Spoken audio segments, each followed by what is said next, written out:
Welcome to 1956 Melbourne Olympics. 1956 में Olympics हुए थे मेलबर्न में, लेकिन यहाँ पे एक और चीज़ नोट करने वाली है कि कुछ इवेंट्स जो मेलबर्न में नहीं हुए थे वो स्टॉकहोम में हुए थे, स्वीडन के अंदर। मेलबर्न जो ऑस्ट्रेलिया के अंदर है उसका सदर्न हेमिस्फीयर के अंदर आता है मेलबर्न, लेकिन जो स्वीडन के अंदर स्टॉकहोम है वहाँ पे इक्वेस्टेरियन यानी हॉर्स राइडिंग के इवेंट्स हुए थे। तो ऐसा क्यों हुआ था? द रीज़न बीइंग क्योंकि स्ट्रॉन्ग क्वारंटाइन रूल्स थे for animals, horses, Melbourne Australia के अंदर। तो वो इवेंट को शिफ्ट कर दिए थे स्टॉकहोम स्वीडन के अंदर। ये दूसरा ऐसा ओलंपिक्स था जहाँ पे अलग अलग जगह पे इवेंट्स हो रहे थे। पहला तो 1920 के अंदर हुआ था, एम्स्टर्डम के अंदर कुछ इवेंट्स एंटवर्प में हुए थे।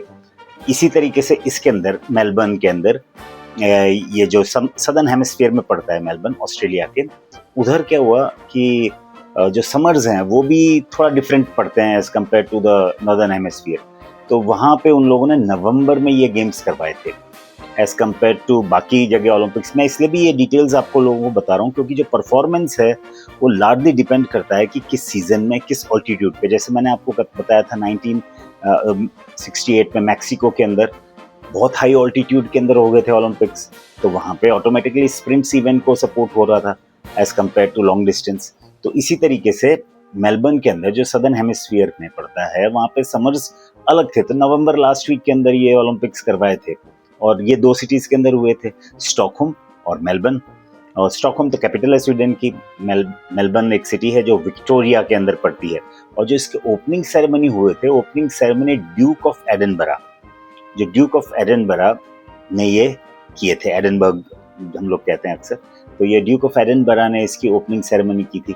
लेकिन क्लोजिंग सेरेमनी की खास बात ये थी कि चूंकि कोल्ड वॉर का वहाँ पे काफ़ी इन्फ्लुएंस था, मैं कहूँगा कि कोल्ड वॉर का इन्फ्लुएंस था और काफ़ी कंट्रीज़ ने बॉयकॉट किया था, इसमें पार्टिसिपेट नहीं किया था। लेकिन उसके बाद भी क्लोजिंग सेरेमनी के अंदर instead of country wise march past सब एथलीट्स लोग इकट्ठा होके उन्होंने क्लोजिंग सेरेमनी मार्च पास्ट की थी, which is a symbol of friendship. तो ये एक बहुत अच्छी बात हुई थी मेलबर्न के अंदर कि जो क्लोजिंग सेरेमनी है उसके अंदर कंट्री वाइज मार्च पास्ट नहीं हुआ था, बट हुआ क्या था कि सब लोग एक साथ मिलके सारे एथलीट्स ने मार्च पास्ट किया था।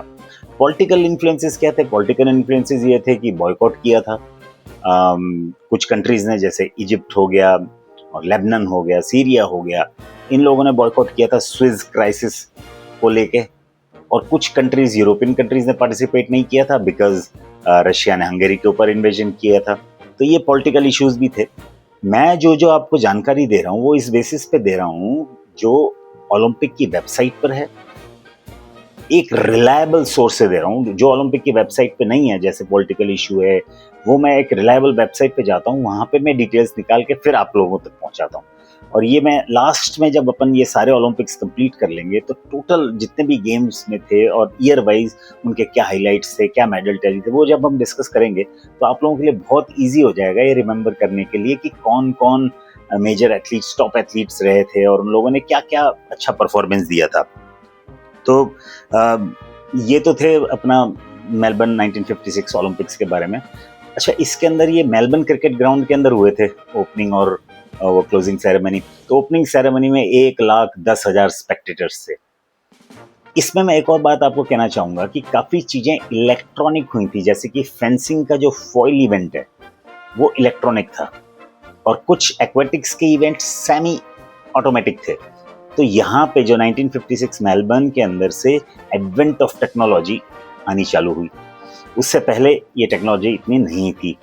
ब्रॉडकास्ट मैंने आपको बताया था 1960 रोम ओलंपिक्स के अंदर हुआ था। 1964 टोक्यो ओलंपिक्स में मैंने आपको बताया था कैसे कलर टेलीविजन और बाकी technology, timing scoring results, TSR systems introduce किए थे एथलेटिक्स के अंदर। अच्छा, कुछ इवेंट्स ऐसे हैं जो ओलंपिक्स में राइट फ्रॉम बिगनिंग है, जैसे एथलेटिक्स हो गया, रेसलिंग हो गया, बॉक्सिंग हो गया, उनमें से एक फेंसिंग भी है। फेंसिंग के अंदर 3 मेजर इवेंट्स होते हैं, वो है सेबर, एपी एंड फॉइल। तो जो फॉइल इवेंट है उसके अंदर इन लोगों ने इलेक्ट्रॉनिक पहली बार इस्तेमाल किया था। तो ये आपको जानकारी होनी जरूरी है कि कौन से इवेंट्स राइट फ्रॉम बिगनिंग थे और इवेंट जो स्पोर्ट राइट फ्रॉम बिगनिंग थे उनमें क्या चेंजेस आए थे। तो इसके अंदर हम वो भी कवर करते रहे हैं। उसके अलावा हम थोड़ी ज्योग्राफी भी टच करते हैं, जैसे ऑस्ट्रेलिया के सदर्न हेमिस्फीयर के अंदर है मेलबर्न, ठीक है। तो ये चीज़ें हम लोग थोड़ा ज्योग्राफी भी करेंगे, थोड़ा टेक्नोलॉजी भी इसके अंदर यूज़ करेंगे और थोड़ा बहुत ऑल्टीट्यूड का वेरिएशन में कैसे परफॉर्मेंस इन्फ्लुएंस होती है और कैसे सीजनल, यानी कि या नवंबर लास्ट वीक से दिसंबर के अंदर हुए थे सदर्न हेमिस्फीयर में, क्योंकि वहाँ पे समर्स इस टाइम पे होते हैं और ये समर ओलंपिक्स की हम बात कर रहे हैं। अब हम आते हैं कि टॉप एथलीट्स कौन से रहे थे मेलबर्न 1956 ओलंपिक्स में। तो टॉप एथलीट्स में नाम आता है बेटी क्यूथबर्ट। बेटी क्यूथबर्ट एक 18 ईयर ओल्ड गोल्डन गर्ल इसको कहते हैं। इन्होंने 100 मीटर्स, 200 मीटर्स और 4x100 मीटर्स में गोल्ड जीते थे। एक एथलीट था बॉबी मोरो, इसने भी स्प्रिंट के अंदर रूल किया था। उसके अलावा था लैरिसा लैटिनिना, ये हमने पहले भी आपको बताया था, जिम्नास्टिक्स के अंदर इन्होंने खूब एक साथ गोल्ड मेडल जीते थे। और था डॉन फ्रेजर, इन्होंने 100 मीटर फ्री स्टाइल के अंदर गोल्ड मेडल जीता था। एल ऑर्टर यूएसए का, डिस्कस थ्रो के अंदर उन्होंने कॉन्जिक्यूटिव गोल्ड मेडल जीता था ओलंपिक्स के अंदर। और वेल्दामिर कुट्स, वेल्दामिर कुट्स एक ऐसा बंदा है जिसने 5000 और 10,000 मीटर के अंदर ओलंपिक गोल्ड मेडल जीता था। तो ये मेजर नेम्स हैं जो हमें आते हैं। सोवियत यूनियन ने मेडल टैली टॉप किया था, यूएस सेकंड नंबर पे रही थी। तो मेडल टैली भी हम डिस्कस करते रहेंगे ताकि हमें ये पता चले कि किस तरीके से वेरिएशन या चेंजेस आए हैं ओलंपिक्स मेडल टैली में और कौन कौन सी कंट्री ने कब टॉप किया था। तो ये जो डिटेल्स हैं धीरे धीरे धीरे हम 1896 से लेके 2024 समर ओलंपिक्स का हाइलाइट्स वो हम डिस्कस करेंगे।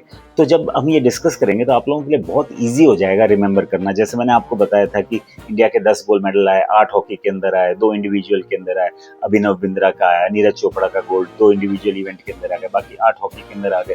और हॉकी के अंदर 1980 मॉस्को ओलंपिक्स तक हम लोगों ने गोल्ड मेडल जीते थे, उसके बाद हमने गोल्ड मेडल हॉकी के अंदर नहीं जीता। तो इसी तरीके से हम जानकारी देते रहेंगे और जब लास्ट एपिसोड में हम ओलंपिक्स के आएंगे तो हम उसके अंदर ईयर वाइज, वो थोड़ा लंबा होने वाला है, पर वो ईयर वाइज हम डिस्कस करेंगे कि कौन एथलीट्स थे, किन का नाम था, किस ओलंपिक्स में क्या हुआ था, पॉलिटिकल बॉयकॉट्स कौन से हुए थे।